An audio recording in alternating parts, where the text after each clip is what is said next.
Isang lalaki. Isang pintor. Isang kaluluwang ginugol ang kanyang buhay sa paghahanap ng kahulugan. Ngunit noong nabubuhay pa siya, halos walang nakakakilala sa kanya. Isa siyang nilalang na halos hindi pinapansin, nilamon ng kanyang isip, inilibing ng lipunan. Pero ngayon, isang alamat. Siya ang sining. Siya ang damdamin. Siya si Vincent van Gogh. Paano nga ba ang isang inakalang kabiguan naging simbolo ng pag-asa para sa buong mundo?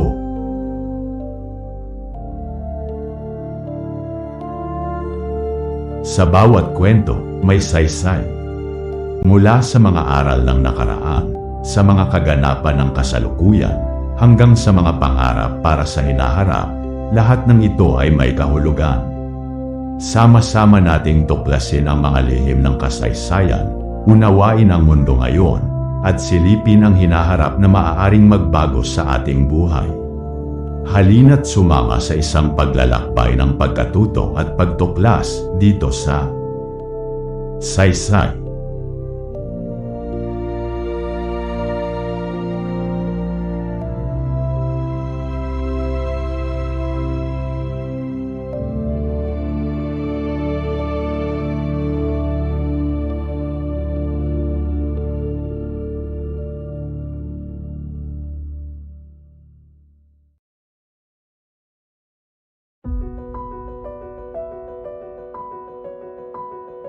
Si Vincent van Gogh.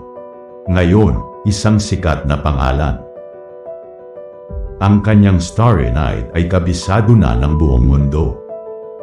Halos lahat ng coffee shop, gallery, at tattoo shop, may art niyang nakasabit. Pero noong siya'y nabubuhay pa, isang pangalan na binubulong lang sa hangin. Walang nakikinig, walang pumapansin. Isang pintor na binyansagang baliw. Isang kapatid na palaging umaasa sa tulong. Isang anak na hindi maunawaan. At sa huli, isang taong nagpakamatay, dala ng pagkapagod sa mundo. Ipinanganak si Vincent noong March 30, 1853 sa maliit na bayan ng Zonder, Netherlands. Isang batang tahimik, mahilig sa kalikasan, pero may lungkot sa mga mata. Ipinanganak siya eksaktong 1 taon matapos mamatay ang kanyang nakatatandang kapatid na pinangalan ng Vincent din. Isang multo ng nakaraan ang agad niyang pinasan sa pangalan pa lang. Nag-aral siya, pero hindi tumagal. Nagtangkang maging guro, hindi siya nagtagal. Maging art dealer, pero nabigo. Misyonaryo sa mahihirap, ninais, pero hindi tinanggap. Laging may hinahanap, parang palaging kulang, parang palaging wala sa lugar. Sa edad na 27, isang edad na karamihan ay may direksyon na, saka pa lang siya nagsimulang magpinta. Walang formal na training, walang art degree. Gamit lang ang kanyang damdamin, kulay, at brush, nagsimula siyang lumikha.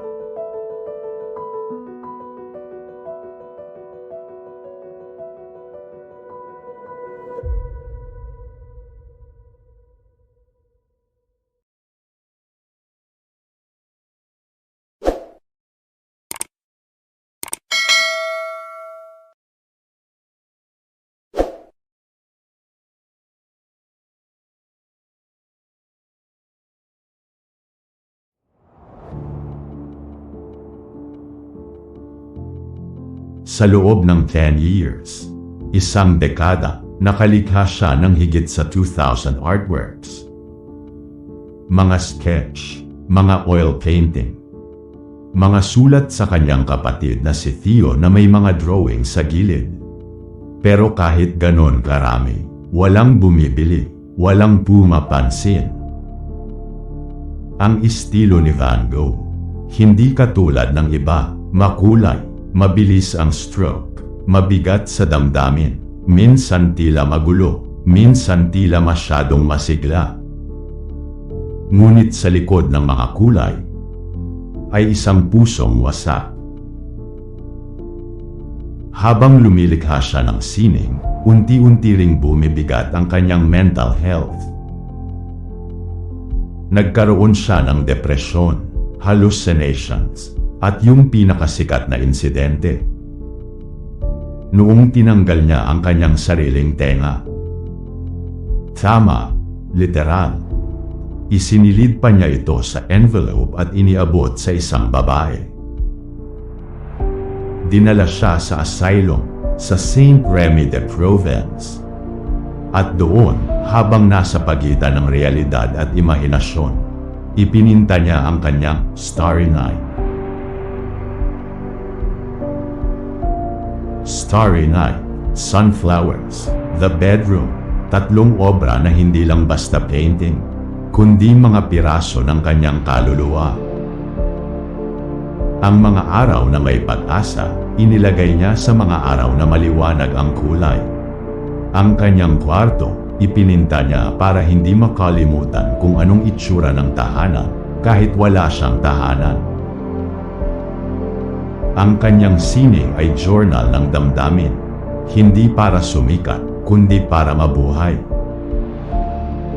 Noong July 27, 1890, lumabas si Vincent sa isang bukid sa Auvers-sur-Oise, France. Bit-bit ang kanyang isang, ang pintura, at isang baril. Pagkalipas ng ilang oras, kinalabit ang gatilyo papunta sa kanyang dibdib. Pero hindi siya agad namatay. 2 araw siyang nabuhay. Habang nasa kama, kasama si Theo, kanyang kapatid, kanyang kanlungan.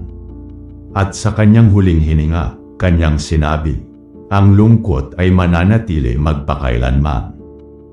Pero ang hindi niya alam, pagkalipas lang ng ilang taon, napansin ng mundo ang kanyang sining.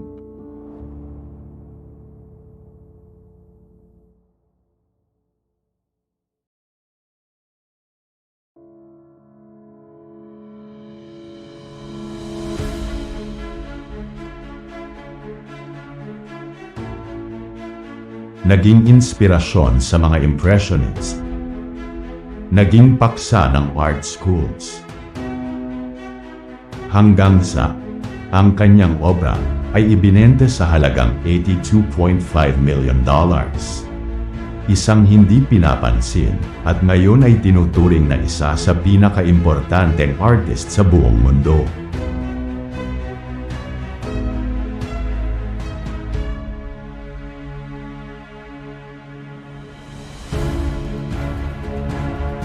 Ang sining ni Van Gogh ay patunay na hindi mo kailangang sumikat sa paningin ng iba para maging mahalaga. Hindi mo kailangang makilala agad para matawag na matagumpay. Minsan, ang tunay na tagumpay ay dumarating matapos ang dulo ng buhay. Minsan, ang sining na nagmumula sa sakit ay siyang pinakamaalam, pinakamakulay, at ang makapangyarihan.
Nagustuhan niyo ba ang kwento natin ngayon? Maaaring pindutin ang subscribe button sa ilalim, please also like, share at pindutin ang bell icon para sa susunod na kwento natin. Magandang araw sa inyong lahat at ito ang Saysay